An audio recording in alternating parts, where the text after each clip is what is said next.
ಆ ಬೆಳೆ ಸೆಕ್ಯೂರಿಟಿ ಇರ್ತದೆ. ಆ ಹೋಗೋ ಮುಂದೆ ರೈಟ್ ಮಾರಾಟ ಆದ್ಮೇಲೆ ತಮ್ಮ ಬಾಡಿಗೆ ಅಂತ ತಗೊಂಡು ಅದನ್ನ ಸಂರಕ್ಷಣೆ ಮಾಡೋದಕ್ಕೆ ಒಂದು ಸ್ಟೋರೇಜ್ ಮಾಡಿಕೊಂಡು ಆ ರೈತ ಒಳ್ಳೆಯ ಬೆಲೆ ಸಿಗೋದ್ರಿಂದಾಗೆ ಸಹಜವಾಗಿ ರೈತ ಬದುಕ್ತಾನೆ. ಈ ವಿಷಯದಲ್ಲಿ ಯಾಕೆ ನಮ್ಮ ಸಹಕಾರ ಸಂಘಗಳು ಮುಂದಾಗ್ತಾ ಇಲ್ಲ? ಕಾರಣ ಏನು ಇದಕ್ಕಂತ? ಯಾಕೆಂದರೆ ಇದು ಬಹಳ ಮಹತ್ವದ ವಿಷಯ ಇದೆ. ರೈತ ಸರ್ಕಾರಗಳಂತೆ ಮಾಡೋದಿಲ್ಲ. ಯಾಕೆಂದರೆ ಮಿಡ್ಲ್ ಮ್ಯಾನ್ಗಳಿಗೆ ಹೆಲ್ಪ್ ಮಾಡೋ ಸಲುವಾಗಿ ಅಥವಾ ವ್ಯಾಪಾರಿಯವ್ರಿಗೆ ಹೆಲ್ಪ್ ಮಾಡೋ ಸಲುವಾಗಿ ಅವ್ರು ಮಾಡೋದಿಲ್ಲ. ಇನ್ನು ರೈತರ ಸ್ವತಃ ಹೇಳ್ಬೇಕಾದಾಗ ರೈತ ಸಂಘ ನಿಮ್ಮ ಉದಾಹರಣೆ ಸಂಘಗಳು ಸಹಕಾರಿ ಪತ್ತಿನ ಬ್ಯಾಂಕ್ಗಳಿದ್ದಾವೆ. ಬ್ಯಾಂಕ್ಗಳ ಜೊತೆಗೆ ಇದು ಸಾಲ ಕೊಡುವಂಥದ್ದು ಎಲ್ಲ ಅದಾವೆ. ಅದ್ರ ಜೊತೆಗೆ ನೀವು ನೂಲಿನ ಗಿರಣಿ ಸಹಿತ ತಯಾರು ಮಾಡ್ಕೊಳ್ಳೋಂಥದ್ದು ಅಥವಾ ಅದ್ರ ಜೊತೆಗೆ ಇನ್ನಷ್ಟು ನಿಮಗೆ ಈ ಶುಗರ್ ಫ್ಯಾಕ್ಟ್ರಿಗಳು ಮಾಡೋಂಥದ್ದು ಮಾಡ್ತೀರಿ. ಅದ್ರ ಜೊತೆಗೆ ಇದನ್ನೊಂದು ಮಾಡಿದ್ರೆ ಕಬ್ಬೆಲ್ಲ ಶುಗರ್ ಫ್ಯಾಕ್ಟ್ರಿ ಹೋಗಿ ಬೀಳ್ತದೆ. ಆದರೆ ಇದು ಸ್ಟೋರೇಜ್ ಗೋಡೌನ್ದಲ್ಲಿ ಉಳೋದಪ್ಪ ಅಂದ್ರೆ ರೈತಗೆ ಅವು ಬೆಳೆದ ಬೆಳೆಗೆ ಮಾರ್ಕೆಟ್ ಸಿಗ್ತದೆ.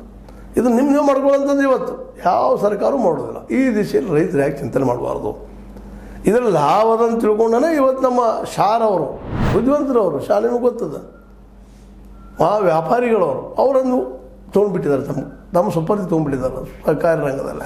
ಏನೋ ಹೆಚ್ಚು ಕಡಿಮೆ ಸಹಿತ ಅಲ್ಲಿ ಫಂಡ್ ಅಂತ ತೆಗೆದು ನಾವು ಉಪಯೋಗ ಮಾಡ್ಕೋಬಹುದಪ್ಪ ಅಂತೇಳಿ ಕೇಂದ್ರ ಸರ್ಕಾರ ಇಂಥ ಒಂದು ಫಲವತ್ತಾದಂಥ ಸಹಕಾರ ರಂಗದ ಮೂಲಕ ರೈತರನ್ನು